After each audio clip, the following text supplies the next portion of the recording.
Welcome back to Amazing Chest. I'm on a quest to beat Dark Souls, playing as every single boss, and if that sounds like fun to you, then go ahead and subscribe because YouTube doesn't always recommend. The rules for this challenge are simple. We need to defeat Gwyn, but we can only do it by becoming every boss that we beat. No cosplay, no pretending. Will actually become each boss. In other words, this video is going to be one long relay race, and by the end of it, you'll get to see me transform into some of the strongest bosses in the entire game. It's going to be a lot of fun, and there are some heartbreaking fights in this one, so get your popcorn ready. The Asylum Demon was up first. Obviously, we don't spawn in as a boss, so we had to do this the old-fashioned way. As soon as I took him down, this was my life now. The goal right now is simple. We need to defeat the gargoyles and ring the first bell, but I had to do it as the Asylum Demon. As I said in the last episode, obviously this game is not designed to be beaten by the bosses, so I'll have to skip through the majority of most areas, but as always, I'll do my best to squeeze this guy into every crack or crevice that I can. Sorry. Luckily, the Asylum Demon and the Taurus Demon are kind of close in strength. There are some matchups later on though that will have us at a huge disadvantage, and you'll see what those are when we get there. After some cursed parkour and trying my best to get through the Berg, I eventually made it to the Taurus Demon, and this fight surprised me. When it started, he swung at us and I lost 40% of my health instantly. That's when reality started to set in, and I realized I was gonna have to start playing a lot smarter. In spite of his size, the Asylum Demon is surprisingly agile, so I was able to jump in and out of his range, and that managed to win us the fight. That brought us to the Taurus Demon. This guy plays exactly the same as the Asylum Demon, but he's got better stats and a better moveset overall. Despite being a demon, he is weak to fire for some reason. I don't know, maybe it's the fur, but he is a tank, so it's gonna take a warship to bring us down. Enemy AC-130 aboard! You gotta be kidding me.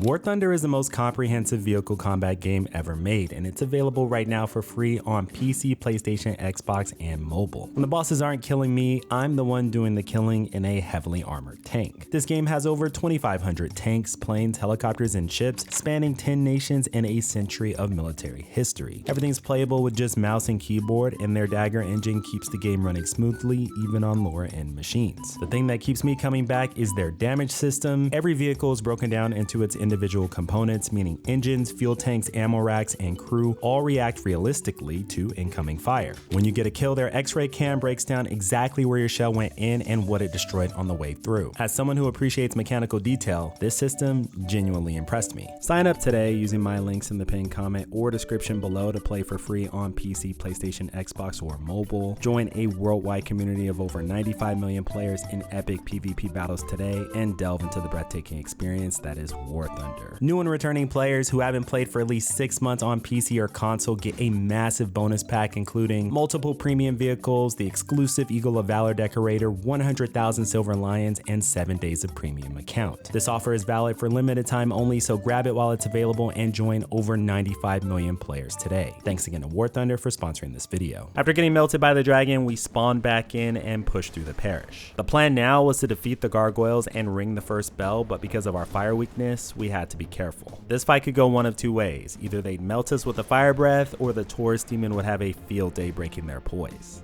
It was the latter. I destroyed the first gargoyle in just 4 hits, and when the second one tried to breathe fire, I lunged forward and killed him too. The gargoyles went down, and we unlocked our next playable boss. With the Bell of Awakening rung, I took the Master Key shortcut to the Valley of the Drakes and entered Blighttown. Quelaag was guarding the next bell, so naturally that meant she had to go down next. In theory, our speed should give us the upper hand, but Dark Souls 1 is a little weird. In this game, the defense system favors big hits over combos, and the gargoyle is all about combos. Thanks to our wings, we made it through Blighttown without much trouble, but the fight against Quelaag was brutal. She opened by spitting lava at us and then jumping back to avoid our swing. After using our speed to reposition, I was able to get behind her, and our damage was terrible. I couldn't believe it, so I ran back in disbelief, and after going back in for another try, we ended up dying to Quelaag. Unlike the last video though, this challenge does not have permadeath because that would be way too difficult, so we were able to try again, but the second attempt was just as bad. In this fight, we realized how tough this matchup was for the gargoyle because our wings kept getting caught in the lava. After dying over and over again, I finally decided to try something new. The new plan was simple. There's actually another boss that we have access to right now. It's a required boss for the 4 kings, and if we manage to beat it now, then we'll be in a really good spot early on. Honestly, I had no idea if my damage would be better, but it was definitely worth a try. I made my way through the Darkwood Gardens and challenged Sif.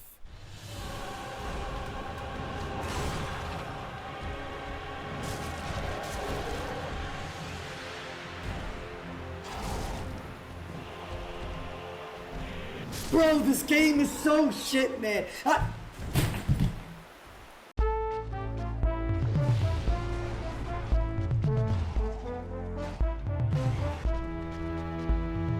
Quelaag was our first real obstacle of the run, and switching over to Sif was not an option. The biggest thing working against us was the fact that the gargoyle is weak to fire despite being able to breathe it himself, and after several attempts, the only strategy that seemed to work out was the hit and run. Hitting Quelaag in her human body staggered her long enough for the gargoyle to use its back hop to get out of range, and baiting her into doing some of her slowest attacks kept her put long enough to wear her down. After a lot of attempts and even more patience, Quelaag was finally mine. With the second bell rung, we could finally access Sin's fortress, and our next goal was to beat the Iron Golem and enter Anor Londo. There are two really big reasons why I like playing as Quelaag. The first is that she can take a hit, and the second one I'll tell you in the boss fight. Despite her size, she was actually able to navigate through some of the fortress, and after getting through most of what we could, we eventually arrived at the Iron Golem. Quelaag is one of the best bosses to have in this fight. She's immune to fire, so we don't have to worry about the fire pots from the giants in the background, and she can flood the arena with lava pools. They're currently invisible, which is why you can't see them, but that's just a side effect of her being outside of her arena.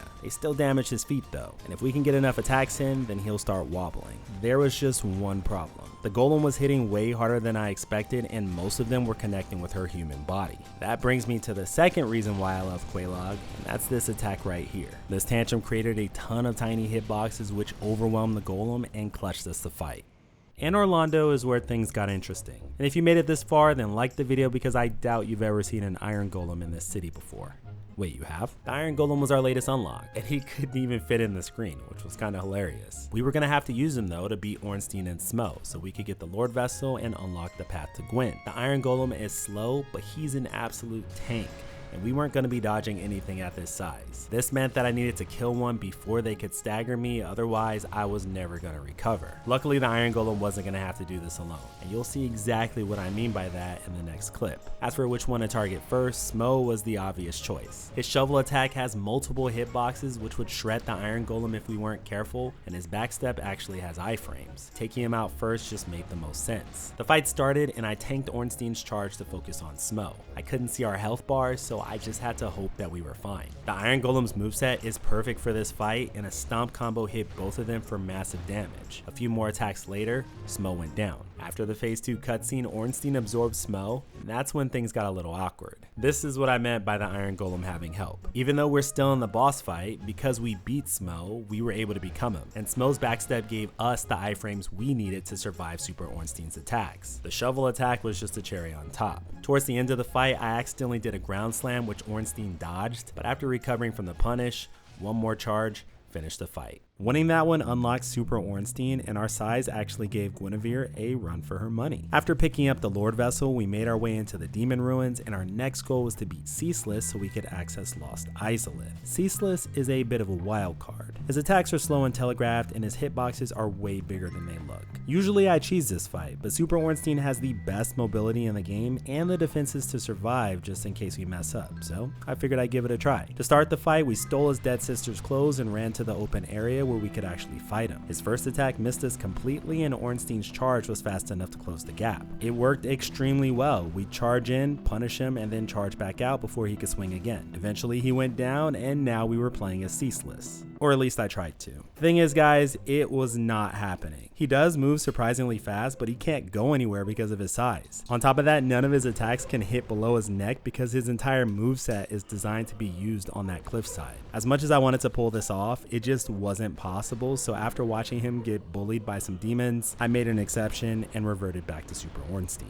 Back at Super Ornstein, we headed into the lower Demon Ruins, and it felt good to have our speed back. Only two bosses stood between us and Lost Izalith, and they were the Demon Fire Sage and the Centipede Demon. I wasn't worried at all about beating the Fire Sage with Ornstein, but playing as him was going to be a problem, and you'll see why that is after this fight. After walking into the arena, we got stuck on some branches right away, and the Fire Sage helped us clear him, which was nice of him. The fight was pretty simple after that. We opened up with a stab and uppercut combo. He tried to copy our ground slam, but we dodged it and slashed him on the way out. From there, we just charged back in and face tanked him because Ornstein's stats were better across the board. Switching to the Demon Fire Sage was a huge letdown. Even though he's the first creature to ever use fire pyromancy, the Fire Sage is the only boss in this area who isn't immune to fire damage. The lava started eating away at our health the second we walked in. I panicked and ran over to a small patch of land on the right side of the arena. Most people don't even know it exists, but it gave us enough room to fight. We made it safely, but we were already at half HP and the centipede could just sit in the lava and spam his ranged attacks. We were almost dead, but there was only one thing left to do. I jumped at him and gave it everything we had. With one hit left in a dream, I somehow came out on top and then died to lava immediately after.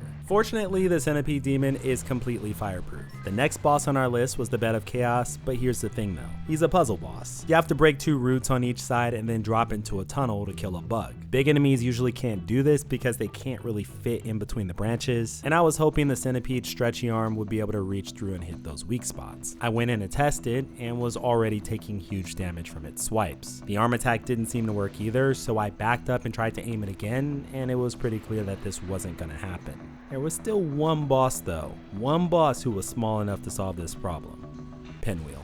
That's right, Pinwheel. It was finally his time to shine, and this was my gift to the 3 Pinwheel fans in the comment section. With Pinwheel, we could finally take on the Bed of Chaos. This time we actually fit inside the tunnel and our flamethrower broke all of the branches, no problem. We tanked one firestorm, but we'd be fine as long as she didn't do it again, and we finished off the Chaos bug and grabbed our first Lord Soul. We obviously can't play as the Bed of Chaos, so this was our second and last exception. The Tomb of the Giants is dark. Very dark. But Nito was waiting at the bottom and we needed that Lord Soul. Nito on his own isn't that scary, but he's surrounded by skeletons that keep coming back every few seconds. The big ones in the back we could ignore as long as we didn't wake them up, but the small ones would be on us the entire time. Our flamethrower could one-shot them though, so the plan was simple. Keep our distance, but don't get cornered. The fight started off great. We torched all the skeletons right away, but our damage per shot was really low. This was going to be a war of attrition. We kept shooting and moving as to not box ourselves in, but then the skeletons started coming back at different times. At one point, we almost got trapped in a corner and the reviving skeletons were blocking us in while Nito was catching up. We managed to slip out though and keep the pressure going, and after a long fight,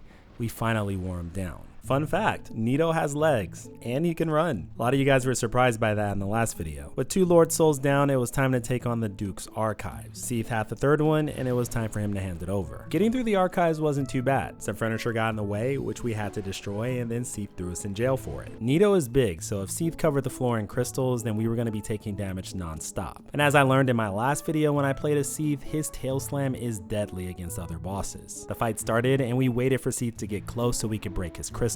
Nito's turning speed is actually terrible though, so we got stuck in the wall. That wasted the window where Seath was stunned, and our damage wasn't that great either. We tried to stay on his side to avoid the crystal buildup, but then he did exactly what I was worried about. The tail slams hit us for over 2,000 damage in total. I got greedy trying to finish him off and died right before I could escape the crystals. The second attempt went better after we stopped trying to be fancy. I stayed on his side and picked our spots, and soon enough, I had unlocked Seath. Seath is way too big to fit through New Londo, but we needed to beat the 4 kings, and that meant we needed the Covenant of Artorias, so Sif was up next. This fight should have been one-sided in our favor. Seath has crystals in that tail slam from earlier, but Sif wasn't having any of it. When the fight began, he just started spamming back hops, then he attacked our tail from behind. We eventually caught him with a laser beam, and all the crystals on the ground meant he'd be stepping on Legos for a while. Once he dropped under half, he cornered himself against the wall, and after another tail slam and one more laser, Sif was ours. As the former companion of Artorias, Sif can naturally walk the abyss. That meant it was our responsibility to take down the 4 kings. We already knew Sif could win this fight from the randomized run we did, but that didn't mean it was going to be easy. The arena is pitch black, so judging distance was tough. The only thing we had to go off of was the size of the kings in our own body. There was actually 5 kings in this fight,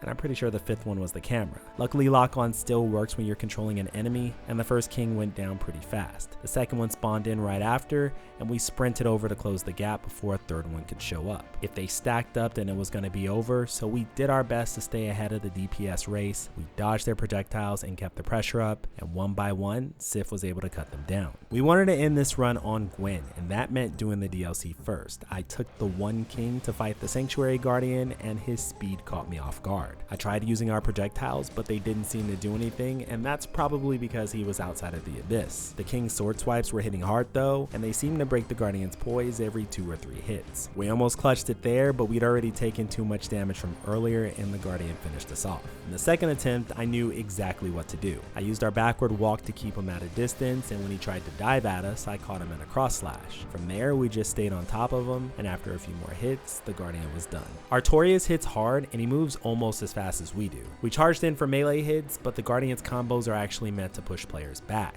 Artorias has poise though, so we just stood there while our swings went right past him. We flew away and tried to circle him with lightning attacks, but we kept bumping into walls. The score was now 1-0 Artorias. On the second try, we figured out that diving into him did a ton of damage, and our spin attack got around the poise problem. We started making progress, but then Artorias went for his buff, and all of that went right out the window. Third time's the charm. This time we went all in, spamming dives and spins until he dropped under half. From there, the fight got close, but we did manage to hold on, and Artorias finally fell. That fight was somehow worse than the Gargoyle, but we still had 3 more to go. I dove into the abyss and called in some help from an old friend.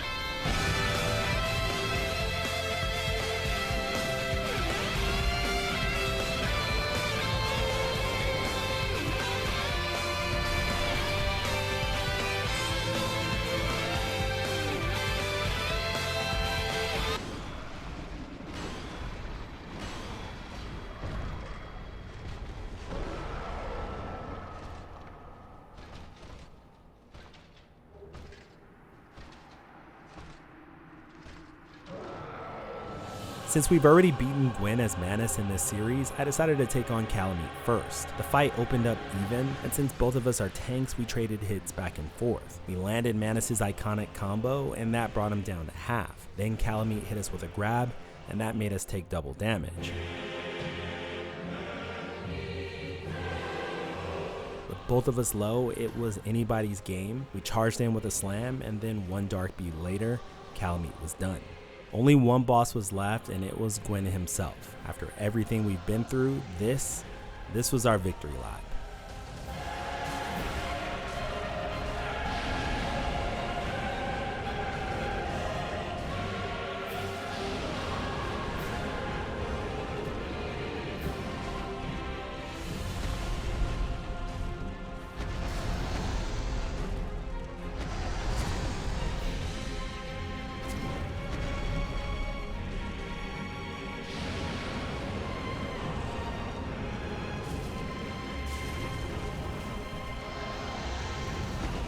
Kalameet was a DLC boss, so there was no way Gwen could keep up. Gwen tried to close the gap, and he did get a few hits in, but this was one dragon he wasn't going to be able to take down. Thanks for watching, and a happy new year to all of you. If you liked the video, then like the video, and don't forget to subscribe because YouTube doesn't always recommend. Shoutouts to War Thunder for sponsoring this video. Don't forget to check them out for free on PC, PlayStation, Xbox, or mobile using my links in the pinned comment or description below. New and returning players who haven't played for at least 6 months on PC or console will receive a massive bonus pack including premium vehicles, in-game currency, and more. It's only available for a limited time, so don't miss it.